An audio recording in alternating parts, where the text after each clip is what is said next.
ओम नमः सिद्धेभ्य। मंगलम भगवान वीरो मंगलम गौतमो गणी मंगलम कुंद कुंदाद्यो जैन धर्मोस्तु मंगलम सर्वमंगल मांगल्यम सर्वकल्याणकारकम प्रधानं सर्वधर्माणां जैनं जयतु शासनं जैनं जयतु शासनं जैनं जयतु शासनं। धर्मानुरागी भाइयों बहनों, यह आचार्य मानतुंग स्वामी द्वारा विरचित आदिनाथ स्तोत्र है, जिसे हम भक्तामर स्तोत्र के नाम से भी जानते हैं। इसका मंगलाचरण कर लें और उसके बाद हमारा जो छंद चल रहा है 10वां छंद, उसको पढ़ के हम आगे चर्चा करेंगे। भक्तामर प्रणत मौलिमणि प्रभाणा मोद्योतकं दलित पापतमोवितानं सम्यक् प्रणम्य जिन पादयुगं युगादा वालम्बनं भवजले पततां जनानां नात्यद्भुतं भुवनभूषण भूतनाथ भूतैर्गुणै भुवि भवन्तमभीष्टुवन्त तुल्या भवन्ति भवतो ननु तेन किं वा भूत्याश्रितं य इह नात्मसमं करोति। शब्दार्थ ले ले, फिर आगे चर्चा करेंगे। भुवन भूषण भूतनाथ, अब इसमें भूतनाथ जो कर दिया ना, वो गलत है, क्योंकि संबोधन में विसर्ग संस्कृत में नहीं आता, प्रथमा में आता है। ये संबोधन है। हे भुवन के भूषण, हे भूतों के नाथ। अब भूतनाथ वहाँ शंकर जी वाला अर्थ नहीं है, यहाँ पर प्राणी मात्र, भूत माने प्राणी मात्र, संसारी सभी जीव। उनको यह कोई अद्भुत बात नहीं है, अति अद्भुत बात नहीं है। थोड़ा बहुत आश्चर्य तो है, पर बहुत अद्भुत बात नहीं है। इसको हम दोबारा नहीं कहेंगे, इस पर विस्तार से चर्चा हो चुकी है अपनी। भूतैर गुणई, जो संसारी जीवों में भी जो गुण पाए जाते हैं, उन सभी प्रजीव मात्र के गुणों से भवंतम अभीष्टुवंता, आपको जो चाहते हैं। अब चाहना बड़ा विचित्र शब्द है। संसारी जीव विषय वासना भी चाहते हैं, परिग्रह आदि भी चाहते हैं, पद भी चाहते हैं, मान भी चाहते हैं, पता नहीं क्या क्या चाहते हैं।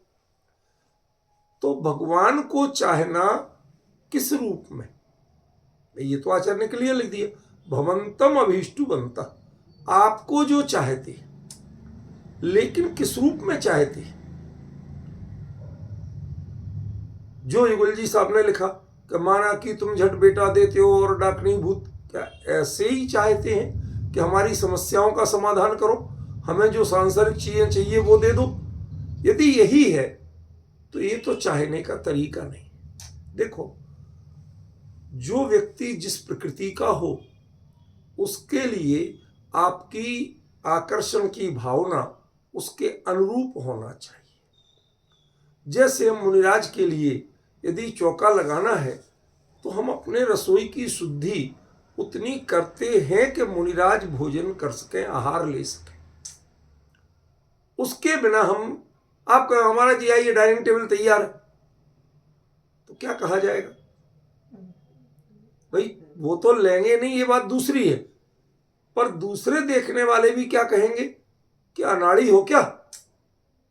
इतनी भी समझ नहीं है कि एक निर्ग्रंथ मुनिराज आहार कैसे लेते हैं, किन चीजों का लेते हैं, उनके पड़गाहन की विधि क्या होती है, कुछ भी पता नहीं है। और बोलने लगे आओ महाराज जी डाइनिंग टेबल तैयार है, विराजो। क्या हमारे मुनिराज खड़े खड़े आहार लेते हैं, पानी पात्र में आहार लेते हैं? कुछ नहीं जानते क्या तुम? तो सीधी बात है कि जब हमें जिस व्यक्ति का सम्मान करना है, बहुमान करना है, हमें अपनी मानसिकता उनके अनुकूल ढालना पड़ेगी। आप अपने हिसाब से उनका सम्मान नहीं कर सकते। तो तीन लोक के नाथ वीतराग परमात्मा का यदि आपको चाहत का भाव करना है, उनके प्रति आकर्षण का भाव करना है, तो जिसके प्रति आकर्षण हो उसके अनुरूप आपको ढलना पड़ेगा। मैंने कुछ दिन पहले स्टेटस में बड़ा क्लियर लिखा था इस बारे में कि जो हम संसार में किसी को चाहते हैं तो हम क्या करते हैं, उसे क्या पसंद है वैसा अपने आप को बनाने की कोशिश करते हैं, ना कि उससे तुम मेरे लिए ऐसा करो, तुम मेरे लिए ऐसा करो। ये वास्तव में वो उसके चाहने का मैटर नहीं है। तुम चाह रहे हो तो तुम्हें अपने आप को चेंज करना पड़ेगा। यहां पर भी आचार्य वही कह रहे हैं कि भवंतम अभीष्टुवंता, जो आपको चाहते हैं तो पहले तय तो करो कि आप चाहते हो कि नहीं चाहते हो, भगवान को पसंद करते हो कि नहीं करते हो, आपको भगवान अच्छे लगते हैं कि नहीं लगते हैं, क्या प्रमाण है, क्या आधार है, मुझे बताइए। यदि आपको वास्तव में भगवान अच्छे लगे हैं तो भगवान जैसा करते हैं वैसा आपको अपने आप को चेंज करना पड़ेगा, उनके अनुरूप स्वयं बनने की कोशिश करना पड़ेगा। भगवान को अपने जैसा बनाने की कोशिश मत करना, वो तो कभी होने वाला नहीं है। वो आपका अज्ञान ही कहलाएगा, वो आपकी नादानी मूर्खता तक कहलाएगी यदि उनको अपने जैसा करना चाहते हो। अब ये बात दूसरी है कि हमारी पूजनों में, स्तुतियों में ऐसी वासनाएं, ऐसी इच्छाएं भरी पड़ी कि भगवान आप हमें ऐसा कर दो, भगवान आप ऐसा कर दो, ऐसी बातें भरी पड़ी हमें, इसमें कोई आश्चर्य नहीं। लेकिन मुद्दे की बात क्या है कि ये तय है कि वो भगवान को चाहने वाले नहीं है, वो तो भोगों को चाहने वाले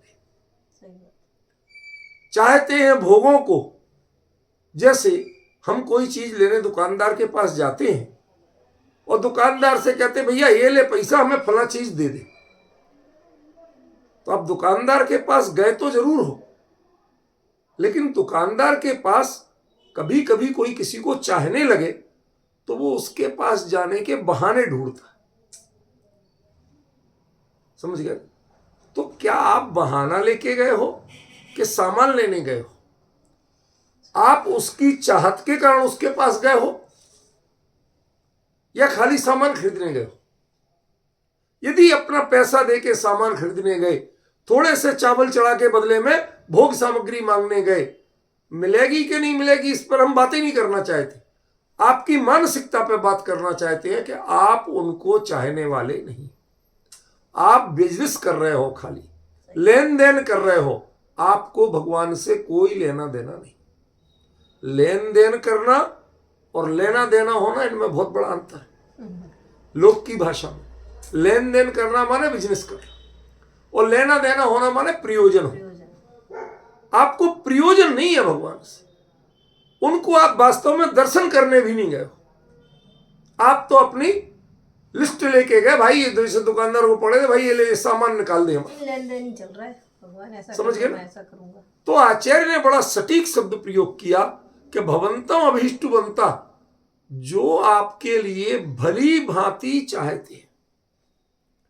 दुनिया में ऐसा भी होता है कि लोग मुंह देखे की करते हैं क्या, और कुछ लोग अपने मन की करने के लिए मुंह देखने जाते हैं।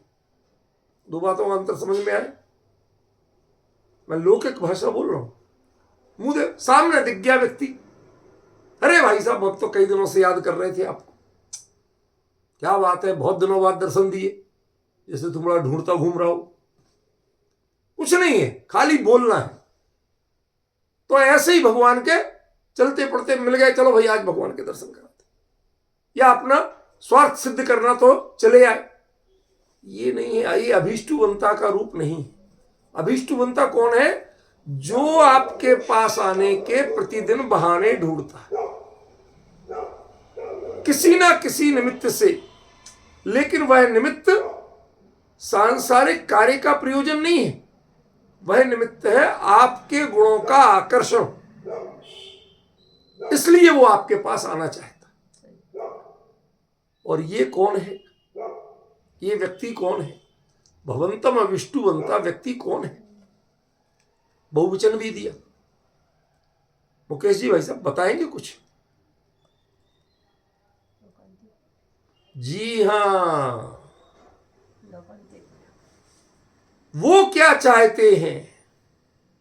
मानतुंगाचार्य कह रहे हैं कि लोकांतिक देव आपके पास आए दीक्षा कल्याणक के प्रसंग में, और वो आशा लगा के आए हैं, कुछ तो आशा लगा के आए। क्या आशा लगा के आए हैं? कि जो वैराग्य का भाव हमारे धीरे धीरे वहां कमजोर पड़ा है, वो वैराग्य का भाव जैसे जिम ज्वलन पवन के लागे, वो अग्नि हवा चलती है तो तेज हो जाती है, ऐसे ही हमारे अंदर में जो वैराग्य की भावना है वो प्रदीप्त हो जाए। वो है अभीष्टवंता, हम नहीं है। मतलब जो वैराग्य नहीं ले सकते भगवान के साथ, गारंटी से नहीं ले सकते, वो प्रति समय लेना चाहते हैं। और हमारे जो 4000 लोग भगवान के साथ वैराग्य लेके दीक्षा लेके निकल पड़े थे, वापस लौटे। वो लौटे नहीं लौटे बात अलग है। उनमें से एक को भी समझ नहीं थी कि भगवान क्या कर रहा है, वो तो देखा देखी कर रहे थे। वो जैसे लोक में अनुसरण कर रहे थे ऐसे कर रहे थे। उन्हें कुछ नहीं पता था कि ये दीक्षा क्या होती है, दीक्षा क्यों ली जाती है, और दीक्षा लेके भगवान क्या करने वाले, उन्हें कुछ पता नहीं था। ये पता था कि अब इनके जीवन में क्या घटित होने वाला है। तो लोकांतिक देवों को वो उस भविष्य की आशा में, वो उस चरम वैराग्य की आशा में, जो केवल ज्ञान लेके ही उठेगा, वो वैराग्य संसार में पुनः प्रवेश नहीं करने देगा। देखो, आपको बारंबार लोकांतिक देवों का वर्णन तो पढ़ना पड़ेगा, समझना पड़ेगा। कौन होते हैं लोकांतिक देव? सचिन, कौन होते हैं? तो 5वें स्वर्ग में रहते, वो मुद्दा नहीं है। होते कौन है? जो वर्धमान चारित्र के धनी, उग्र तपस्वी, परम वैराग्य वाले रिद्धिधारी मुनिराज ही लोकांतिक देव होते, अन्य कोई होते ही नहीं। नियम से मोक्ष जाने वाले। उस समय तो कहाँ मोक्ष नहीं, जाएंगे। उस समय नहीं, अब बाद में। बात को कहीं के कहीं मत मोड़ा कर। बाद में मोक्ष जाने। अरे तो ऐसे तो बहुत जाते हैं बाद में, मोक्षोधर्म भी जाता है। बात को मत मोड़ा कर, उससे बात अधूरी रह जाती है। मैं कुछ और बताना चाहता हूं। लोकांतिक देव होते कौन है? कि जो इस भाव में सच्चे भावलिंगी मुनिराज हो, पहली शर्त। वर्धमान चरित्र के धनी हो, दूसरी शर्त। रिद्धिधारी भी हो तो और बढ़िया। और जो उसी भाव में मोक्ष जाना चाहते हो, प्रबल इच्छा हो जिनकी, जो एक क्षण भी संसार में नहीं रहना चाहते, ऐसे मुनिराजों को यदि उसी भाव से मोक्ष न हो तो उन्हें लोकांतिक देव का भाव मिलता है, वो लोकांतिक देव होते। अब आपको कुछ पॉइंट समझ में आए क्या कह रहा हूं? ये क्वालिफिकेशन है। वो किसको चाहते हैं? भगवान का जन्म गर्भ हुआ, कोई मतलब नहीं। स्वधर्मेंद्र कुछ भी करता रहा, अष्टकुमारियां कुछ भी करती रही, उसे उन्हें कोई मतलब नहीं। भगवान का जन्म हुआ ऐरावत पे लेके सुमन, उन्हें कोई मतलब नहीं। कब उठ के आए? दीक्षा कल्याणक के समय।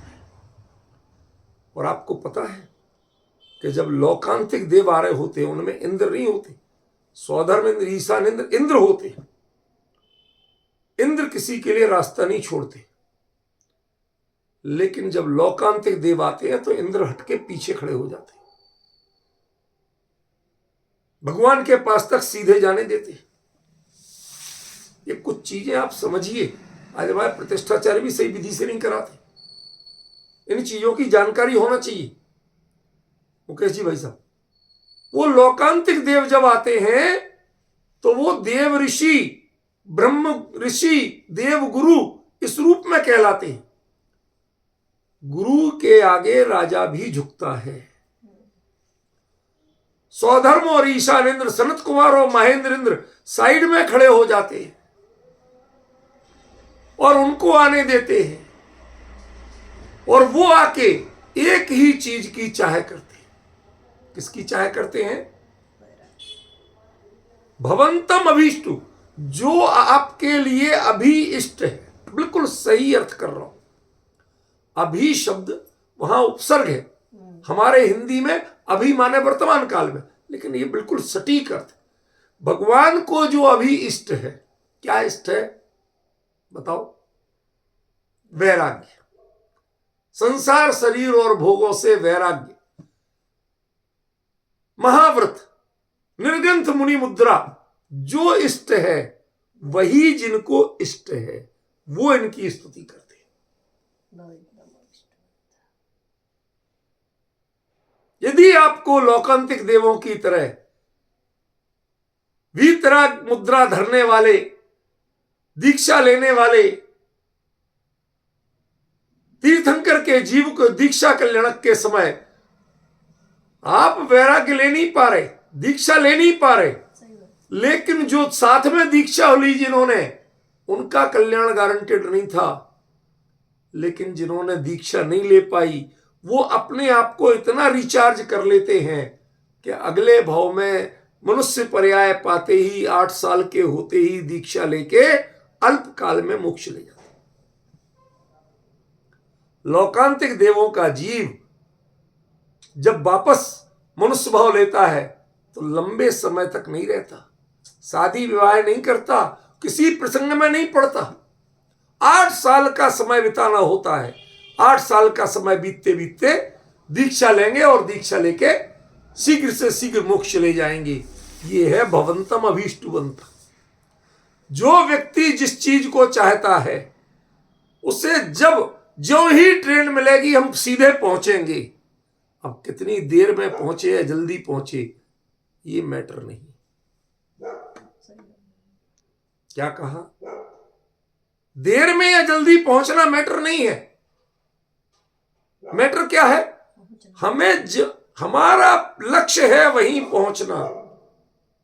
जिस मार्ग पे आप चल रहे हो उस मार्ग पे चलना, वो है अभीष्टवंता। अब जरा तय करो कि हम आप में से भगवान के मार्ग पे चलने को कितने तैयार हैं। ये स्तुति है आदिनाथ भगवान की उस समय की जब वो दीक्षा ले रहे थे,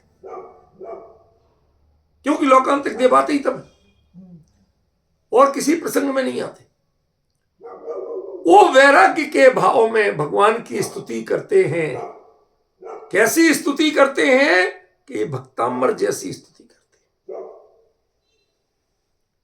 कौन स्तुति करते हैं कि जो आपको बिल्कुल जो आप अभी करना चाहते हो वही जिनको इष्ट है, अन्य कोई बात इष्ट नहीं। समझ गए ना? अब जरा शांति से सोचिए कि हम लोग भगवान के पास चले तो जाते हैं, भले ही विषयों की आकांक्षा ना करें, भले ही भोगों की आकांक्षा ना करें, याचना ना करें। क्यों? कई लोग मैंने देखा है आजकल जैसे दीक्षा लेते ना, तो आजकल फैशन चल गया। क्या चल गया फैशन? कि साहब उनकी सवारी निकाली जाएगी रथ पे, हाथी पे, और जो उनकी यदि किसी के पास खूब है तो वो जो उनके गहने कपड़े जो हैं वो ऐसे फेंकते जाएंगे और लोग लूटने को आतुर रहते।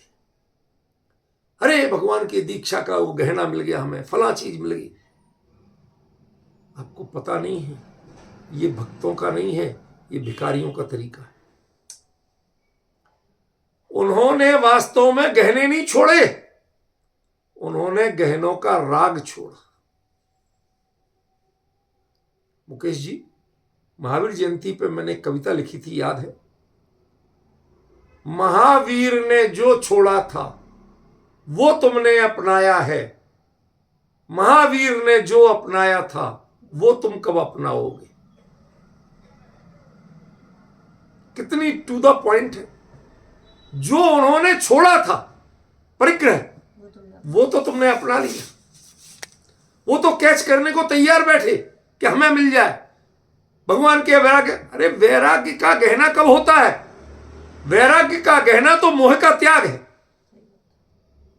और तुमने उनके गहने से मोह बना दिया। आप अभीष्टवंता कभी नहीं बन सकते। अभीष्टवंता कौन है?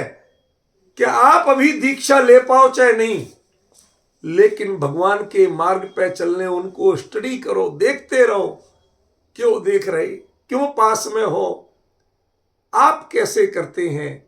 हम चाहते हैं कि हम भी इसी मार्ग पे चलें, इसलिए हम आपको देख रहे हैं। हमें आता नहीं, ज्ञान नहीं होना ये अपराध नहीं है, नॉलेज नहीं होना ये अपराध नहीं है, लेकिन वैसी भावना नहीं होना ये अपराध है।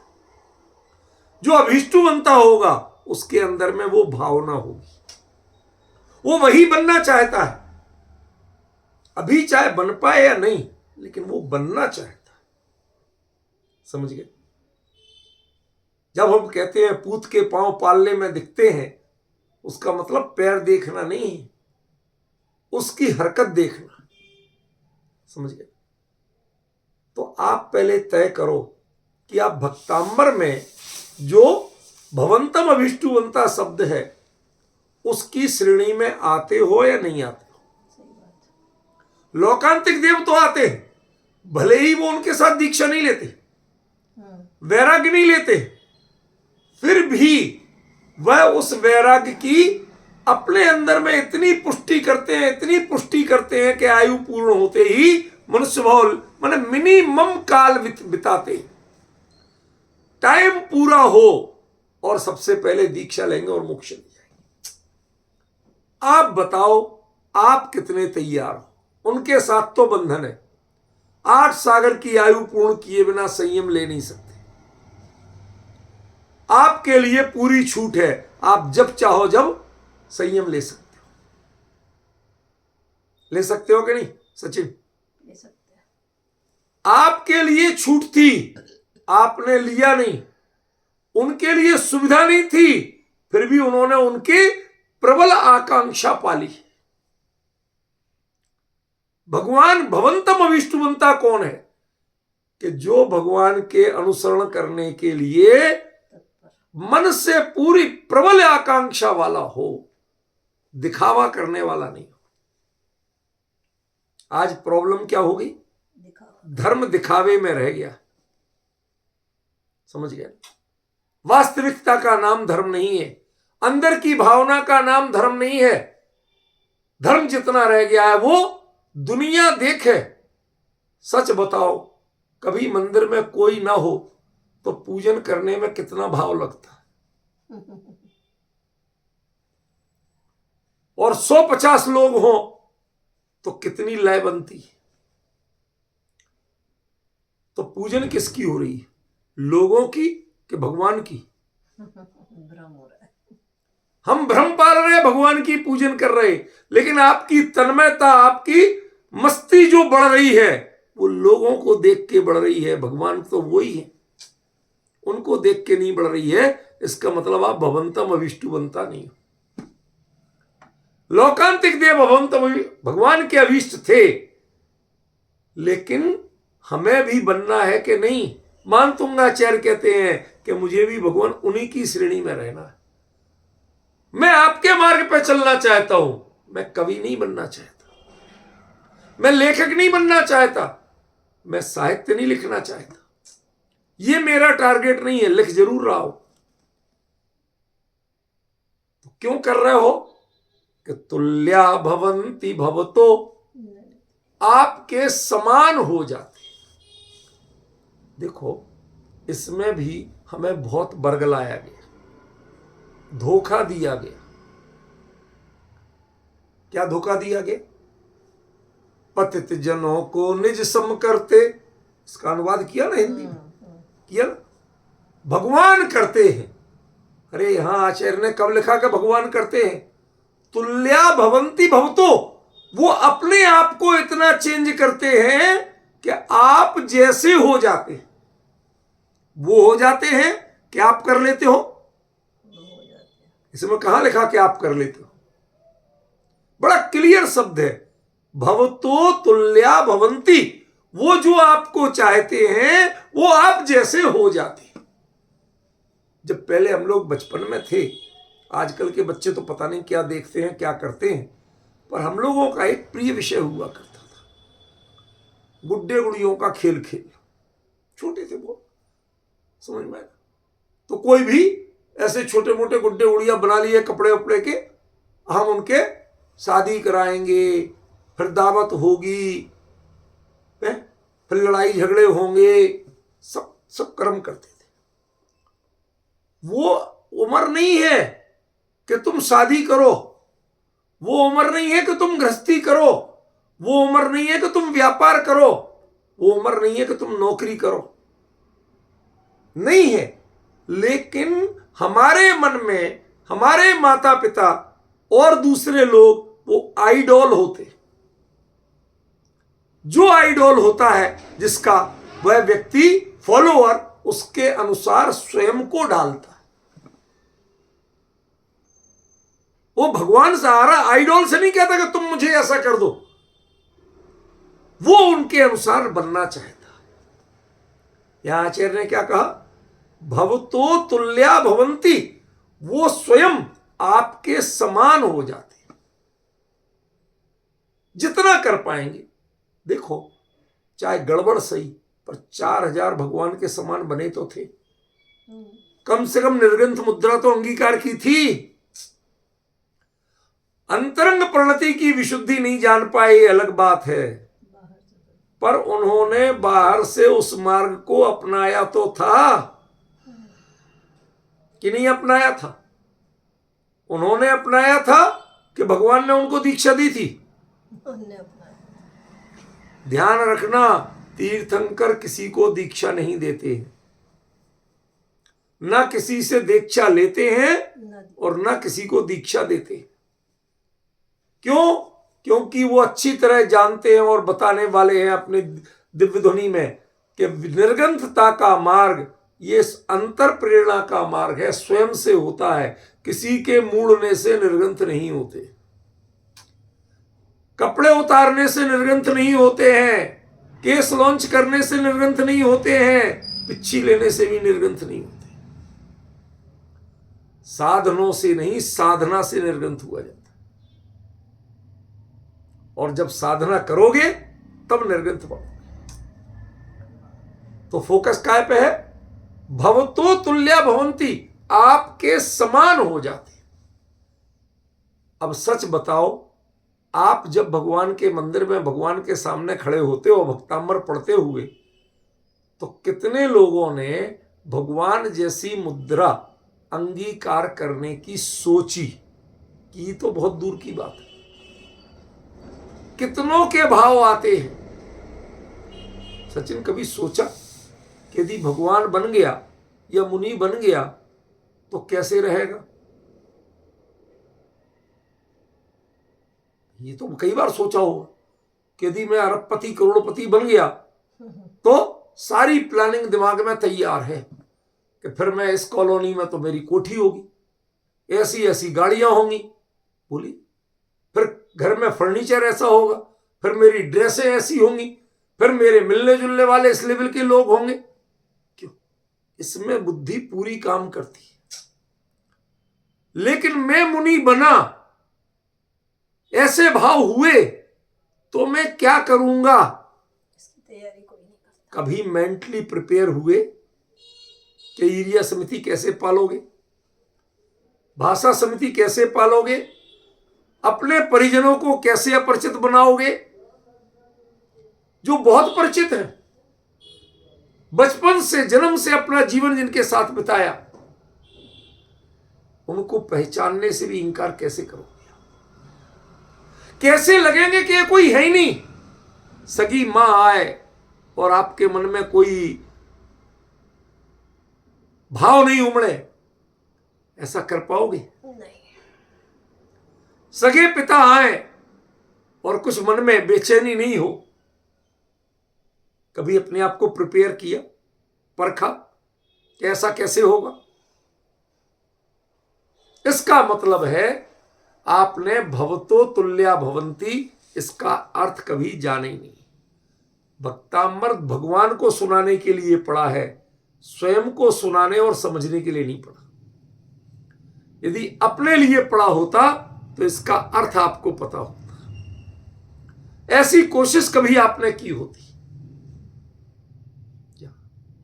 जो आपको चाहते हैं वो आप जैसे बनते हैं। आचार्य तो सीधा सीधा कह रहे,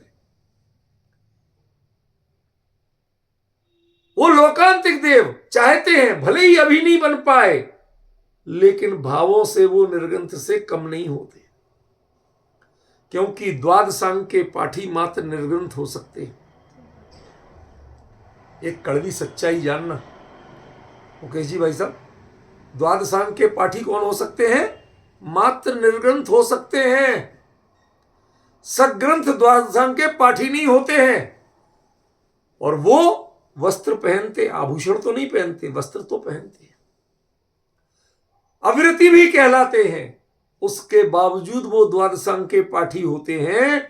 इसका मतलब दिखावे के वस्त्र होते हुए भी 8 सागर तक न आहार, न जगत के किसी प्रयोजन से विहार, न निहार, न शब्द के बोलना चालना सुनना, कुछ नहीं करते।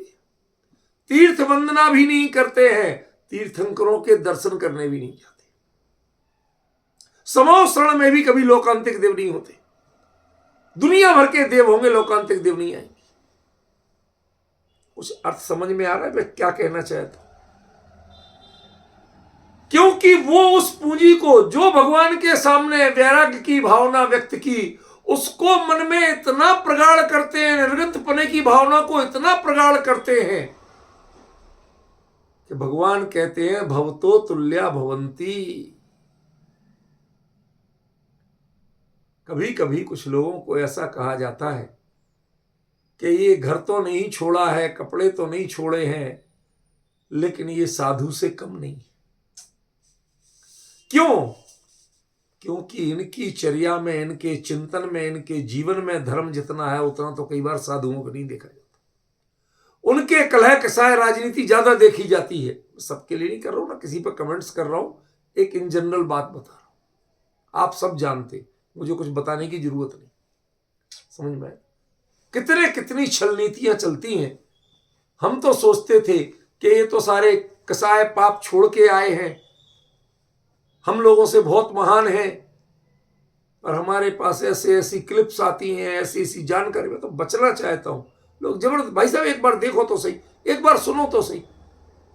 उसमें आ रहा है फला महाराज जी की ऐसी अभिनय होना चाहिए, उनका ऐसा दुष्प्रचार होना चाहिए, हमारे से बेहतर उनका ना दिख जाए।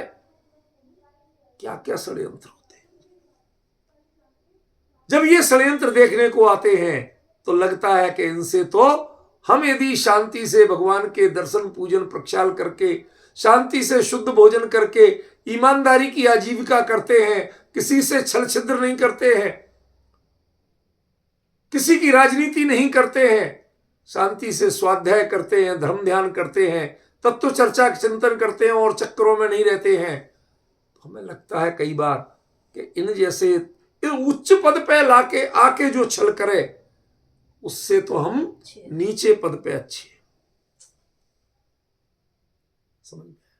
वो लोकांतिक देव दिखने के नीचे पद पे थे, अविरति थे, लेकिन अंदर में निर्ग्रंथपने की भावना इतनी प्रबल थी कि बिना ग्रंथ छोड़े, ग्रंथ माने परिग्रह, बिना ग्रंथ छोड़े भी वो अंदर से निर्ग्रंथ थे। जब तो द्वादशांग उनके लिए सम्मुख प्रस्तुत थे। द्वादशांग के पाठी होते नियम से, नेमी जी ध्यान रखना, लोकांतिक देव नियम से द्वादशांग के पाठी होते, शुद्ध केवली होते। आपको अटपटा लग रहा होगा, पर ये मैं जिनवाणी की साक्षी पूर्वक बोल रहा हूं, पूरे प्रमाण के साथ बोल रहा हूं, यूं ही नहीं बोल रहा। समझे? तो वो लोकांतिक देव यदि निर्ग्रंथों जैसी भावना कर रहे हैं, उनके सामने परिणति आ रही है, रिजल्ट आ रहा है, द्वादशांग का पाठी होना माने गारंटी से निर्ग्रंथ होना। अब बाहर में कपड़ा भले ही दिख रहा है, लेकिन अंतरंग परिणति इतनी निर्ग्रंथ है, इतनी निर्ग्रंथ है कि द्वादशांग उसका समर्थन करने के लिए उनके चिंतन में, उनके ज्ञान में अवतरित हो जाता है। समझ में आया? वो तो अभीष्टु बनता है। आप कितने अभीष्टु बनता हो? जो आपके जैसे बनते हैं, जो आपको चाहते हैं, वो आप जैसे बनते जरूर हैं। अब बताओ आपने कौन सी कोशिश की भगवान जैसा बनने की? ले दे के एक कोशिश की थी, और उस कोशिश की भी मिट्टी पलीद कर रखी है हम लोगों ने। उस कोशिश का नाम है काय उत्सर्ग। काय उत्सर्ग माने, काय माने शरीर और उत्सर्ग माने त्याग। आचार्यों ने सिखाया कि जो भी धर्म विधि करो उसके कायोत्सर्ग के बिना उसकी पूर्णता मत करो, कायोत्सर्ग जरूर करना। हमने उसमें भी अंटी गुंटी बांधने वाला इलाज निकाल लिया। ना काय छोड़ी, ना काय की ममता छोड़ी, ले दे के हाथ लटका के खड़े हो गए, नमोकार मंत्र पढ़ने लगे। अरे तुमने अभी तो पर का विकल्प नहीं छोड़ा, काय तक का विकल्प छोड़ने को कहा था उन्होंने। काय का विकल्प क्या छोड़ोगे तुम? अभी तो देव शास्त्र गुरु पंच परमेष्ठी ये तो और भी दूर के, उनका विकल्प आ रहा है आपको। इसका मतलब आप अभी कायोत्सर्ग करने के पात्र नहीं हो। एक प्रक्रिया करते थे ले दे के आप कायोत्सर्ग की, जैसे भगवान है वैसे करने की। भवतो तुल्या भवंती, आप जैसे बनने की हम कोशिश कर रहे हैं। लेकिन भगवान आत्म ध्यान करते समय, कायोत्सर्ग करते समय 9 बार नमोकार मंत्र नहीं पढ़ते, कोई मंत्र नहीं जपते हैं, किसी की स्तुति नहीं करते हैं, किसी की वंदना नहीं करते हैं, सारे विकल्प त्याग के अपने स्वरूप में समाते हैं। अब बताइए आपने कायोत्सर्ग किया आज तक? और यदि नहीं किया तो एक मौका मिलता है आपको, भवतो तुल्या भवंती, आप जैसा बनने का। देखो प्रक्षाल ये भगवान जैसे बनने की प्रक्रिया नहीं है, क्योंकि भगवान प्रक्षाल नहीं करते। पूजन ये उन जैसे बनने की प्रक्रिया नहीं है, क्योंकि पूजन नहीं करते। शुद्ध भोजन ये भी उन जैसे बनने की प्रक्रिया नहीं है, क्योंकि भगवान शुद्ध भोजन या शुद्ध कोई करते ही नहीं है। फिर करते क्या है कि एक काम करते हैं कि स्वरूपे डूबेला नमन तुझने वो जिनवरा, अपने स्वरूप में लीन रहते हैं और कुछ नहीं करते। एक काम करते हैं। अब बताओ कि उन जैसा एकमात्र काम था और वो काम करने का मौका आपको दिया गया। क्या? मैं छोटा सा दृष्टांत दूं, शायद आपको अच्छा समझ में आएगा। ये जो पंचकलक होते ना, इनमें कोई इंद्र हो, राजा हो, इनको 1 मिनट का कुछ बोलने का मौका मिलता है। मिलता कि नहीं मिलता? क्यों सचिन, तुम तो बहुत इंतजाम करने में लगा रहता है, देखिए ना। मिलता है। अब गौर से देखना, उसे 1 मिनट का वो डायलॉग बोलने के लिए आगे आने का मौका मिलता है। वो डायलॉग उसका होता है, उसे याद भी नहीं होता। 90% को याद भी नहीं होता। वो स्लिप लेके आते। आजकल लोगों ने नए इंतजाम कर रखे, वो बड़ी टीवी स्क्रीन लगा देते सामने जहां उन्हें बोलना है, और उस पर लिखा हुआ आता है वो डायलॉग। आपको लगता है ये अपनी ओर से बोल रहे हैं, भ्रम में मत रहना, वो सब पढ़ के बोलते। क्यों? और उसके बाद आप लोग भी उन पर क्या कमेंट करते हो और वो आपसे क्या पूछते हैं, ये बताना। मेरी ड्रेस बिल्कुल सही लग रही थी कि नहीं? मैंने सही वो ढंग से बोला था कि नहीं? है ना? उनका फोकस कहां है ये तो बताओ। वो संसार शरीर और भोगों से विरक्ति का डायलॉग जब आप बोलते हो, उसमें संसार शरीर और भोगों से विरक्ति का विकल्प भी आपको होता है? नहीं होता। नहीं होता है।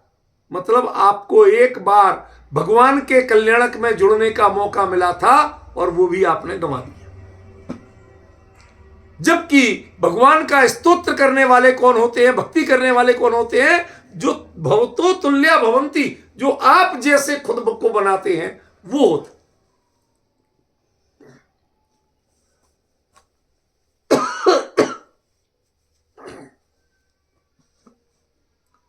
भक्ति की एकमात्र पात्रता क्या पात्रता है? भगवान जैसा अपने आप को बनाने की कोशिश करो। सच बताओ, ये कोशिश आपने कब कब की? जिन्होंने भोगों की आकांक्षा की, गृहीत मिथ्यात्व का पोषण किया, उनकी तो चर्चा ही नहीं कर रहे। जो भगवान से याचना करते हैं भोगों की, उनकी तो बातें ही नहीं कर रहे। वो तो मंदिर में घुसने लायक नहीं है। खरे खर कहूं, यदि सुनने की हिम्मत है तो जैसे लोग किसी जमाने में किसी वर्ण विशेष के व्यक्ति को मंदिर में नहीं घुसने देते थे, श्री जी को स्पर्श नहीं करने देते थे, ऐसे ही जो भगवान के नाम पर, वीतराग के नाम पर भोगों की आकांक्षा करते हैं, ऐसे गृहीत मिथ्यात्वियों को इन्हें मंदिर में नहीं घुसने देना चाहिए। भगवान को स्पर्श करने की बात तो बहुत दूर की बात है। ये पवित्र करने वाले हैं, पवित्र करने वाले नहीं, इसलिए उनकी तो बातें नहीं कर रहा। आप शांत मन से भगवान का गुणानुवाद करके चले गए तो अभी भगवान कहते हैं कि ये भगवान का स्तोत्र नहीं है, भक्ति नहीं है। क्योंकि भगवान का स्तोत्र और भक्ति वही कर सकते हैं जिनके मन में संकल्प हो कि भवतो तुल्या भवंती, जो अपने आप को भगवान के अनुरूप बना सके, ढाल सके। कुछ तो करो। भगवान कभी अपनी स्तुति नहीं करते। वो जो करते हैं ऐसा कुछ करो, और वैसा कुछ करने का मौका आपको कब मिलता है? एक काय उत्सव। और सबसे ज्यादा भट्टा बिठाया हुआ हमने तो काय उत्सव का। मुद्रा लगाएंगे, हाथ लटका लेंगे, काय उत्सव की मुद्रा, लेकिन करेंगे क्या? वो तो हाथ लटक जाते हैं। जब देह से ममत्व छूटेगा तो हाथ लटक जाएंगे, लटक जाएंगे, तब तो काय उत्सर्ग हो जाएगा। और लटका के जो तुम गिनती पहाड़े करते हो, निरंतर योग और उपयोग को चंचल रखते हो, माफ करना, आपके काय उत्सर्ग कभी होना नहीं। जो लमोकार मंत्र जपते हो वो जाप है, वो काय उत्सर्ग नहीं है। पहले अच्छी तरह दिमाग में बिठा लो, वो जाप है, काय उत्सर्ग नहीं है। हमने भ्रम से उसे काय उत्सर्ग नाम दे दिया। काय उत्सर्ग के नाम पर 9 बार लमोकार मंत्र पढ़ने लगे, ये हमारा भ्रम है। आप कहेंगे साहब सारी किताबों में छपा है, तो छपाने वाले भी तो ऐसे ही है। वे कौन से केवली भाई, वो हमारी आप में से कर रहे, कुछ भी छपाते हैं, कुछ भी लिख देते हैं, किसी को अता पता नहीं। इसका नाम काय उत्सर्ग नहीं है। आपके पास पूरी मंदिर की प्रक्रिया में, पूरी भक्ति प्रक्रिया में एक मौका मिलता है भवतो तुल्या भवंती का, आप जैसा बनने का। असली भक्त कौन है कि जो भगवान जैसा बनने की कोशिश करे। ना प्रक्षाल में बन सकते हो, क्योंकि भगवान प्रक्षाल नहीं करते। ना पूजन में बन सकते हो, ना शुद्ध भोजन में बन सकते हो, ना तीर्थ बंधन, किसी से नहीं बन सकते। ले दे के एक मौका मिलता है आपको काय उत्सर्ग का, और उसको भी आपने काय उत्सर्ग के रूप में नहीं रख के जप के रूप में कर दिया, पढ़ने के रूप में कर दिया, गिनती पहाड़े के रूप में कर दिया। साहब उंगलियों पे गिनना, कैसे गिनना? मैं तो कहता हूं गिनना ही नहीं। यदि जप भी करना है, नमोकार मंत्र भी पढ़ना है, तो गिनना कभी नहीं। हाथ जोड़ो और पढ़ो, क्योंकि लमो माने नमस्कार, तो नमस्कार की मुद्रा ये है, हाथ लटका के नमस्कार नहीं किया जाता। लेकिन करते वो उसी में मानते। एक भी व्यक्ति को, मैं टोक टोक के परेशान हूं, एक भी व्यक्ति को आज तक ये विवेक जगता नहीं देखा कि जो नमोकार मंत्र हाथ जोड़ के बोले। सावधान किसको कहते हैं? सा माने सहित, अवधान माने नॉलेज। जो आप बोल रहे हो, जो आप सुन रहे हो, उसकी नॉलेज आपको है कि नहीं है? नमोकार मंत्र की नॉलेज आपको है कि नहीं है? नमोकार मंत्र माने अरहंतों को नमस्कार, तो नमस्कार ऐसे किया जाता है कि ऐसे किया जाता है? सिद्धों को नमस्कार तो ऐसे किया जाता है कि ऐसे किया जाता है? समझना पड़ेगा, पहले विचार करना पड़ेगा, तब उत्तर मिलेगा आपको। ये जो जाप की प्रक्रिया है, ये भगवान जैसा बनने की कायोत्सर्ग की प्रक्रिया नहीं है। कायोत्सर्ग माने संसार, शरीर और भोगों, इन सब का विकल्प त्याग के अपने गायक के ऊपर उपयोग को केंद्रित करना, अपने त्रिकाली भगवान आत्मा के स्वरूप का चाहे विचार ही करो, लेकिन उस समय शरीर का विचार नहीं आना चाहिए, संसारी जनों का विचार नहीं आना चाहिए, भोगों का विचार नहीं आना चाहिए।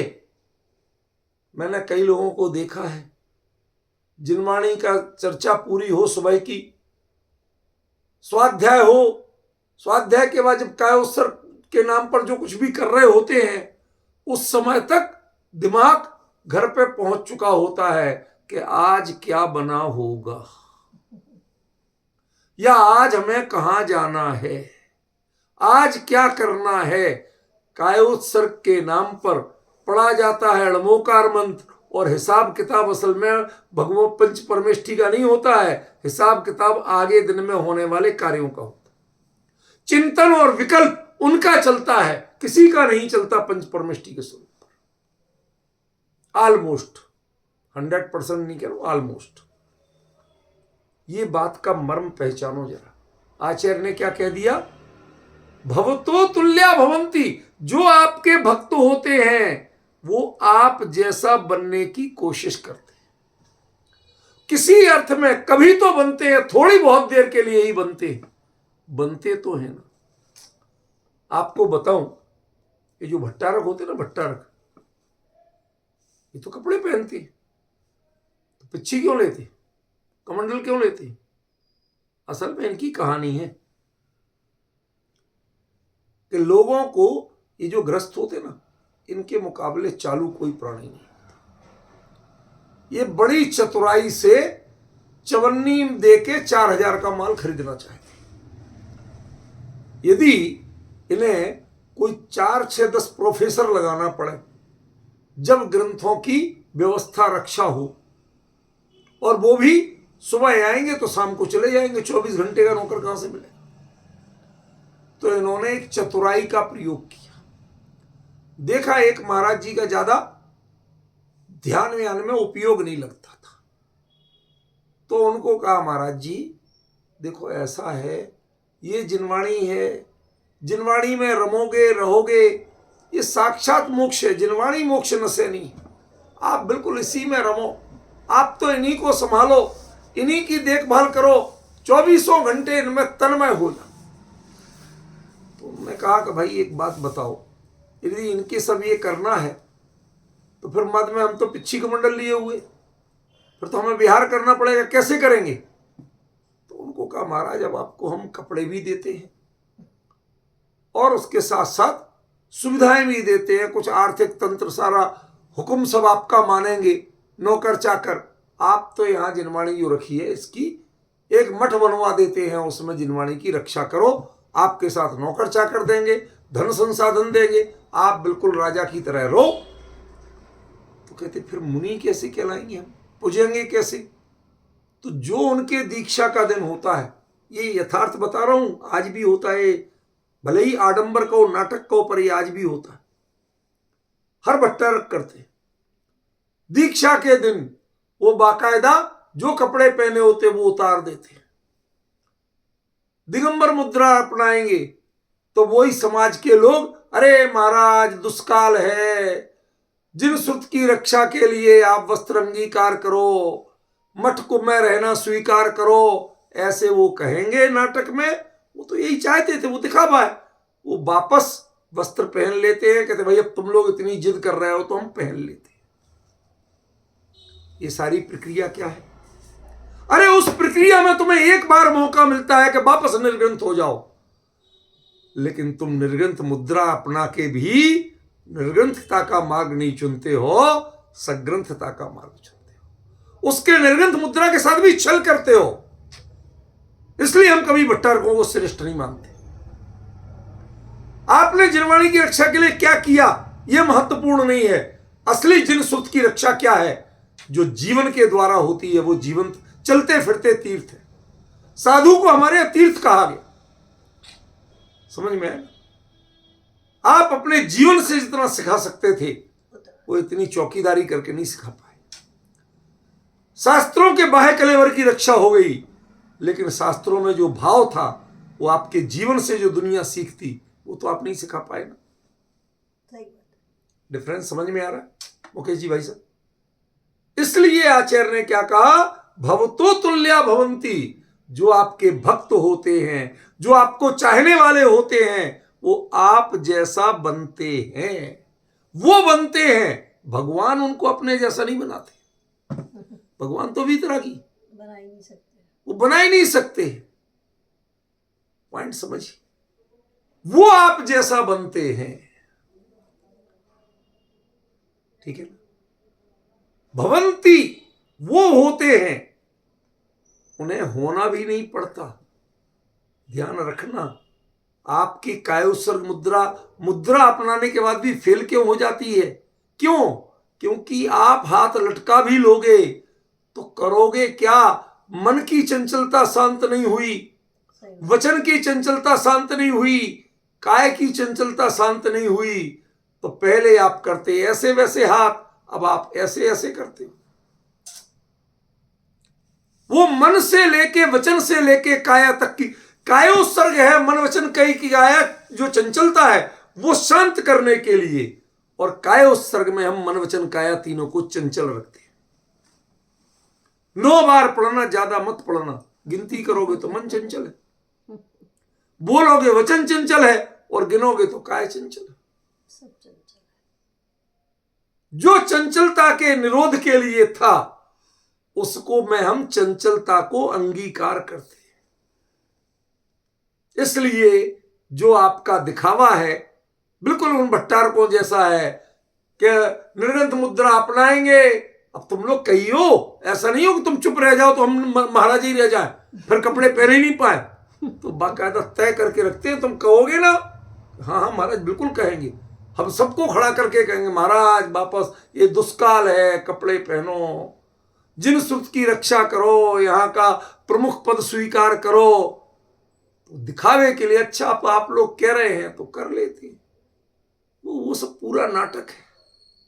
ऐसे ही भगवान जैसे बनने की प्रक्रिया जो कायोत्सर्ग की है वो हमने नाटक बना दिया। जबकि ये क्या था, जो भक्त होता है सच्चा वो भगवान जैसे बनने की, आखिरकार जो उनके गुणों का चिंतन करेगा, मनन करेगा, उनकी सन्निधि में रहेगा, तो उन जैसा बनने की कोशिश कैसे नहीं करेगा। एक सिंपल सी चीज बताइए, क्या जो उनके साथ रहेगा, उनके बारे में विचार करेगा, उनके जीवन को बारीकी से देखेगा, कब तक आप उन जैसा नहीं बनना चाहोगे? सही। जो आपके आइडॉल हैं उन जैसा, उनके फॉलोअर यदि आप हैं, देखो बाइबल में एक सेंटेंस लिखा है, आपने पढ़ा है कि नहीं पढ़ा मैं पता नहीं, उसमें लिखा है if you like me so follow me. यदि तुम वास्तव में हमें चाहते हो तो मेरा जैसा अनुसरण करिए। गीत गाने से काम नहीं चलेगा। आप भक्तामर स्तोत्र जैसा स्तोत्र पढ़ के भगवान को सुना के आ जाते हैं, कहते ये भक्तामर स्तोत्र में कब कहा कि तुम उन्हें सुना के आ जाओ, कि दिया जला के आ जाओ, तो उसमें कहां लिखा? कहीं नहीं लिखा। क्या है इसमें? ये लिखा है कि जो आपको चाहते हैं वो आप जैसे होते हैं, होने का प्रयास करते हैं, कुछ तो किसी स्टेज तक तो पहुंचते हैं, थोड़ा बहुत तो होता है। यदि आप में कुछ भी नहीं हुआ, इसका मतलब भक्तामर में जो बताया है उसको आपने अप्लाई नहीं किया। असल में भक्तामर आपने पढ़ा ही नहीं है। यदि ये 10वां छंद पढ़ा होता तो आपको चाहने वाले कौन होते हैं और आपको चाहने वाले क्या करते हैं, इतनी अकल आपको आ गई होती। ना तो आप भगवान को चाहने वाले बन पाए और ना भगवान को चाहने वाले क्या करते हैं ऐसा जीवन में कभी उतार पाए। समझिए? इसलिए थोड़े शांत मन से सोचिए कि आचार्य मानतुंग स्वामी क्या कहते हैं कि जो वीतराग को चाहने वाले हैं वो वीतराग बनने की चेष्टा जरूर करते हैं। थोड़ी सी देर के लिए करें लेकिन जरूर करते हैं। अब आप अपने जीवन में झांकिए, आपने कौन सी चेष्टा की वीतराग बनने की। मौका आपको मिलता है लेकिन मौका आप अपनाते नहीं। खरेखर वो मौका जो है आपको शास्त्रों में लिखा गया है, लेकिन आपने उसको कभी भुनाने की कोशिश नहीं की। ये बहुत बड़ी कमी है। इसलिए मानतुंग आचार्य के वचनों को स्मरण करिए कि जो आपके चाहने वाले हैं वो आप जैसे होके दिखाते हैं, और यदि होके दिखाते हैं तो ननु तेन किंवा, इसमें आश्चर्य की क्या बात है। सही बात। नहीं दिखाएं तो आश्चर्य करना। यदि आप जैसे बनने की कोशिश करें तो बिल्कुल आश्चर्य मत करें। क्या बच्चे आपका सुनते, हमारे यहां समाज में था तो वो लोग कई बार स्वाध्याय सुनते थे, सुनते सुनते अब उनको दो चार ऐसे बोलते हैं, डॉक्टर साहब ऐसे हाथ करते हैं। तो एक दिन मैं गया, मैं पहुंचा तो मैं ओट में खड़ा, वो बैठ के वैसे ही एक्शन कर रहा था। समझ में आया, अरे समझ में आया कि नकल तो तूने कर ली, बाकी साहब अब जितना कर पाए उतनी कर ली। चलो बच्चे ने कोशिश तो की। हमारी समस्या तो ये है कि हम भगवान को रोज देखते हैं, रोज भगवान की सुनते हैं, लेकिन आज तक सुनी नहीं, एक बार भी वैसा बनने की कोशिश नहीं की। यदि नहीं की तो मानतुंग आचार्य कहते हैं तुम भगवान को चाहने वाले नहीं हो। यदि भगवान को चाहने वाले होते तो एक बार तो उनकी जैसी बनने की कोशिश करते। ये मर्म है इस छंद का। अभी इसमें बहुत मर्म बाकी है। आखिरी पंक्ति, उसकी चर्चा हम आगामी रविवार को करेंगे। आज समय